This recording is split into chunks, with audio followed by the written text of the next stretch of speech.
وعليكم السلام ورحمة الله وبركاته. كيف الحال دكتور طارق؟ مرحبا أم عيسى. مرحبا أختي الكريمة. أهلين. لو سمحت دكتور، في مشكلة عندي وبستشيرك فيها. سمي وابشري. أنا متزوجة من حوالي 22 سنة، وزوج الحمد لله ناجح، أولاد عندي وزوج محترم.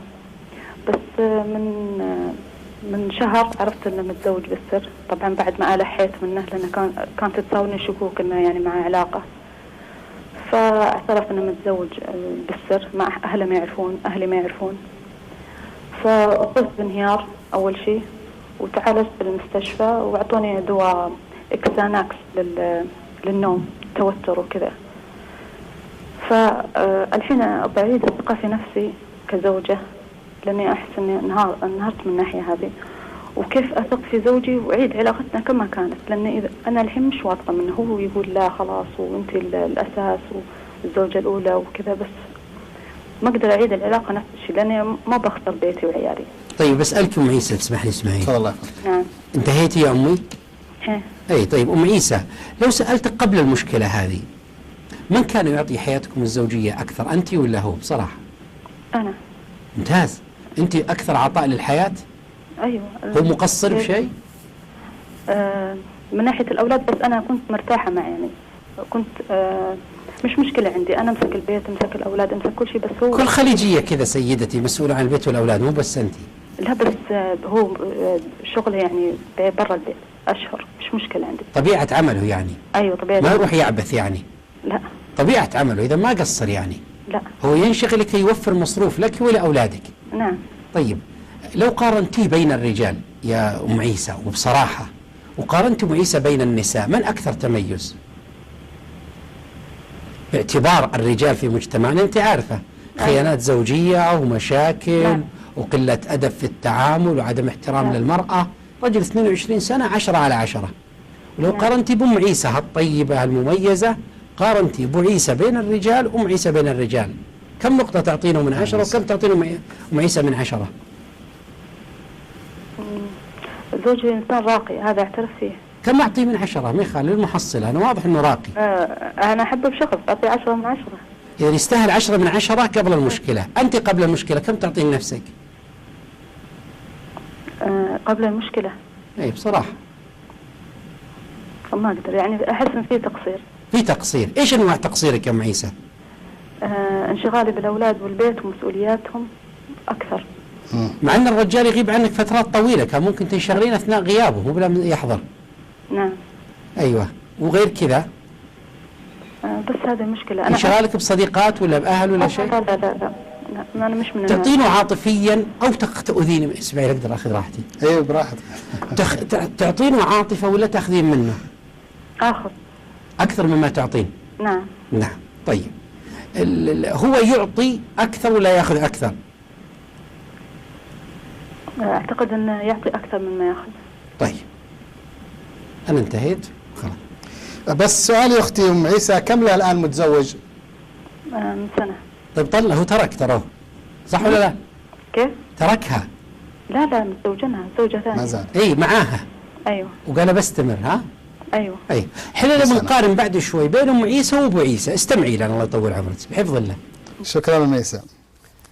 اتكلم عن ام عيسى قبل اساس انه فريش. زين، الان ودنا نقارن بين ام عيسى يا جماعه، وكلكم تستمعون واسمعي لي يحكم بين الاثنين، لانه ربما ما يقدرون يتواصلون الجمهور. هذا الرجل اعطته 10 من 10 كانسان. نعم. راقي مميز وكل كذا. غلطته الكبرى أنه تزوج في الحلال، لم يخن، لم يفعل شيء. لا، وغلطته الكبرى تزوج بالحلال لكن برقي أيضا بالسر. يعني الزواج بالسر هو احترام للمرأة ترى. الأولى. تخيلت اسماعيل؟ فهمت. ما يعتبر، يعني بعض النساء يعتبرونها خيانة. لا، هو احترام للأولى ولم يخبر أهلها، لأن لو تزوج وأعلن الزواج إذا أنت نصف امرأة قدام الناس وهذه نصف امرأة. لا، أنت المرأة الكاملة وكل شيء. الأمر الآخر، هي فتشت وراءها لم يخبرها، وكان ممكن يستمر هي فترة بسيطة. من جعله يصر على هذا الزواج ويستمر فيه ويظهره للنور ربما في المستقبل هي نفسها بردة فعلها.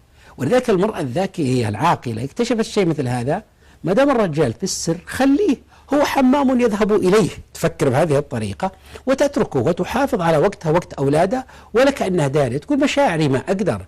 ماذا تفيدك مشاعرك؟ والله حق الإسلام بين رجلها عاقل، ما دام عرفتي حق الإسلام لها يوم ولك يوم. من خسر بمشاعرها خسرت تماما. الإنسان يكون قوي على مشاعره. هذا الرجل هي تقول أنا آخذ الحب أكثر مما أعطيه. ما هذه الأنانية سيدتي أم عيسى؟ هو يعطي الحب أكثر مما يأخذه. إسماعيل من أخطأ أكثر؟ من يأخذ الحب أكثر مما يعطي ويغضب، ولا واحد يعطي الحب ويأخذ قليل؟ فلما نقص عليه الحب طرق باب الشرع وتزوج بالسر. أبو عيسى لو كنت فتاة لخطبتك ثالثة. طيب دكتور، وعندنا بناتنا الخارجيات أم عيسى مشكلتهم مشكلة، ما تزوج زوج راقي محترم تتكي عليه تنام خلاص. أبو عيسى حلو، أبو عيسى طيب، والدوس غض الرقي لكي يدوم، غض الرقي لكي ينبت منه رقيا آخر. لكن لما تدوس على الرقي يصدأ، وصدأه التعدد، صدأه الخيانة، صدأه أمراض أخرى. ولذلك الإشكالية أن أم عيسى هي من ظلمت نفسها، لم يظلمها هذا الرجل. بلغيه أجمل تحية مني يا سيدتي. هذا دكتور يدعوني إلى سؤال. وأنا معليش إسماعيل أنا صريح ليش؟ نعم. وعدلني أنت أخوي وكذا. الله يحفظك. لو طبطبنا على كتب بناتنا معليش وتحملي أم عيسى والحياة أم عيسى مصايب، هذا بيع بطيخ أظنه. الوضوح هذا يصحي أم عيسى أن تدرك على ما تبقى، فتحس ربما تتلذذ فيه أكثر مما أبو عيسى كله سابقا. صحيح. ثم منهم في الطريق من بناتنا ترى كثير كذا يجون بالعيادة معذبات من أزواجهم، أو يجون معذبين من زوجات لا يحترمون الرقي الذي عند الزوج. هذه إشكالية عند المرأة، أنها إذا وجدت، أنبهكم يا بناتي يا أخوات المتزوجات، من عندها زوج راقي محترم يجب أن تغذيه، أن تحافظ عليه، أن تخاف عليه أكثر من الزوج الخائن. لأن الراقي مطمع. للبنات الأخريات الراقي يحتاج التقدير، يرى فعله، يرى رقيه، يرى أدبه، يرى عطاءه.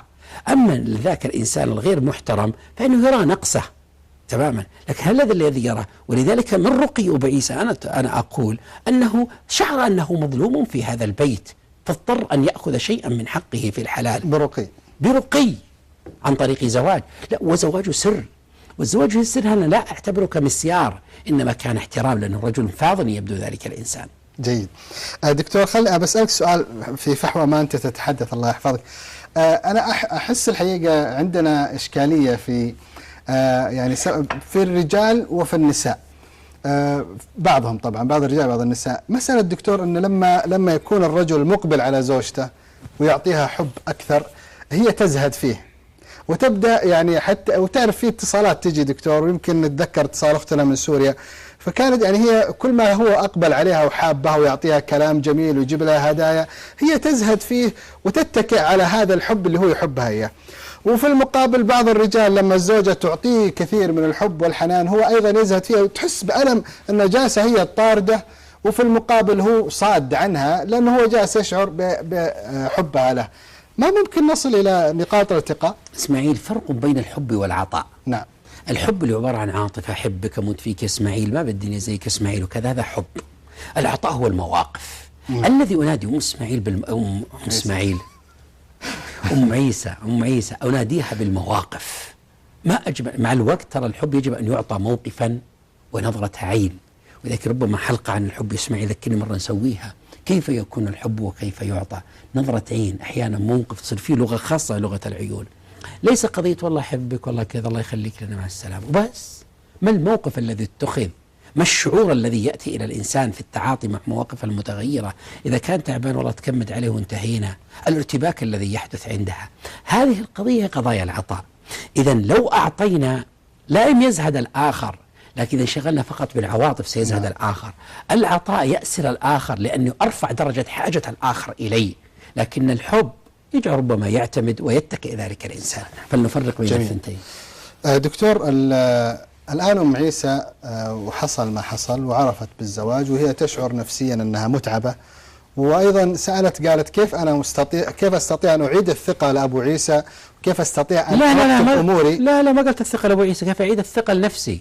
يعني الأنانية عند أم عيسى الله يحفظها مستمرة. هي أنا أثق بأبو عيسى، ما يصير يا أم عيسى طول لي عمرك. كيف أبو عيسى أعطيه حقه؟ إلى الآن هي مستمرة بطريقتها التفكيرية. هم تقول آخذ أكثر ما أعطي. نعم. نفس الشيء كيف أعيد الثقة النفسي بهذا الرجل، والرجل وإذا كان ظنيت أنه طلق الجديدة وتخاف يتزوج واحدة له باقي، وبعيسى يا أمي سيتزوج ربما الثالثة والرابعة، لأن أنت من فتحت له هذا الباب، وهو في مجتمع مفتوح، مجتمع الخليج نعم. الآن نعم. تماما نعم. مفتوح وموجود، وكما رآك رأى غيرك، وكما رأى تميزك رأى من هو أميز منك. جيد. فهي لم تستطع أن تقصر طرف أبو عيسى البصري والنفسي. نعم. دعك من البصري، الجمال مقسم بين النساء، لكن القصر الطرف النفسي. حينما أرى امرأة مهما كانت جميلة يسقط جمالها عند النفس التي أشبعتني بين الكرية الحمراء والبيضاء. هذه الطريقة التي تستطيع أن تشبع زوجها، أم بطريقتها أني آخذ أعطي نحب، الله جعلنا نحب بعض انتهينا. الله يقذف الحب لكنه لا ينميه سبحانه وتعالى، ترك للبشر. وهذه فكرة التخيير والتسيير بنفس الطريقة أيضا تسير. بماذا تنصحها دكتور، خاصة الآن أن هي ستكون يعني الآن تتحدث عن سنة، لكن نريدها أن تنتقل انتقالة مختلفة نفسيا ومعنويا، وتعاملها مع زوجها، وحتى تقصيرها أنها فضلت أبنائها في كثير من الأحيان على زوجها. لم تفضل أبدا، ليست صحيحة، لم تفضل. لما كانت تعيش حياة عادية، وين انشغال أصلا يغيب شهور بسبب عمله، فما كانت منشغلة بالأولاد، كانت طبيعة حياتها بالأولاد. ما ممكن أن سفر هذا وعمله هو وجد أنه يعني يغيب أكثر وقته بدون امرأة، وربما احتاج بسبب تغطي فترة السفر. نعم. هذا شيء آخر. لكن على سؤالك الأصلي كيف أم عيسى تعيد الثقة أو تبني هذا الأمر، يجب أن تدخل في منافسة حامية، نعم، لكن ليس مع الزوجة الجديدة، إنما مع أم عيسى القديمة. يا سلام. إذن عندنا أم عيسى قديمة إسماعيل، أم عيسى جديدة. أم عيسى الجديدة التي تعطي أكثر مما تأخذ، أم عيسى القديمة التي تأخذ أكثر مما تعطي. تذهب إلى أم عيسى القديمة وتبدأ تحط إكس على أي صفة جعلت أبو عيسى. الأمر الآخر، تستقر أم عيسى في عين أبو عيسى، مش ما الذي جعلك تتزوج عليه، ما الذي تريد أم عيسى تتغير. أبو عيسى أقول لها من هذا المنبر، أقول ما بشيء، كلة طيبة، لأنه من رقيه وحبه لها لا يرى فيها شيئا سيئا، لكنه تخدر هذا الإنسان، وذاك أخطأت في حقه هذه المرأة، لكنه عفيف أراد العفاف، وهو رجل معطاء ورائع وغير انتقادي. قد يكون عيب في أبو عيسى أنه ما ينتقد، لكن جعلنا الرقية عيبا يا جماعة، ما يصير، يجب أن تفطن. ولذلك المرأة العاقلة تستنطق ذاتها، تستنطق زوجها بطرق مختلفة، وإن لم يتكلم لسانه من رقية، ربما رمش العين يا إسماعيل حينما يرى شيء ويلتفت عنه أو كذا، قد يكون هذا دعوة إلى التغيير من عنده. إذن أن تنافس أم إسماعيل القديم، فيك إسماعيل لا أم عيسى القديمة يا جماعة، أنا آسف، الولد هذا أنا أحبه، أم عيسى أبعيدها مرتين عشان تمسك بالثانية. من تنافس أم عيسى إسماعيل، أم عيسى القديمة لا تنافس الزوجة الجديدة. أنا أذكر امرأة خمسينية جاءتني إلى العيادة تسعى مع بناتها، قالت طارق تزوج زوجي علي، والله لا نافسها، الجديدة هم 20 سنة وبنت حلوة جدا يقولون، وهذه 55 سنة وخلاص بدأت الدنيا. بدأت طارق ايش رايك البس له جينز وبعدين البس كت وما ادري شلون تقول. قلت لما يعني وهل يصلح العطار وما افسد الدهر؟ قلت طارق كيف تقول الكلام هذا؟ يعني قلت نعم، انت مشكله تدخلين في منافسه انت خاسره فيها. المشكله بناتها هم اللي قاعدين يضخوا بعقلها. تخيلوا انهم هم الزوجات بينافسون، ياخذون امهم عند مكياج وما مكياج، يظل انا اقول منهم مش انها ما تتزين، لكن لن هذا يخدمها. هناك شيء عند المرأة التي تتزوج عندها وهي كبيرة إسماعيل لا تملكه الزوجة الجديدة، علاقة الزمن، علاقة الأخوة،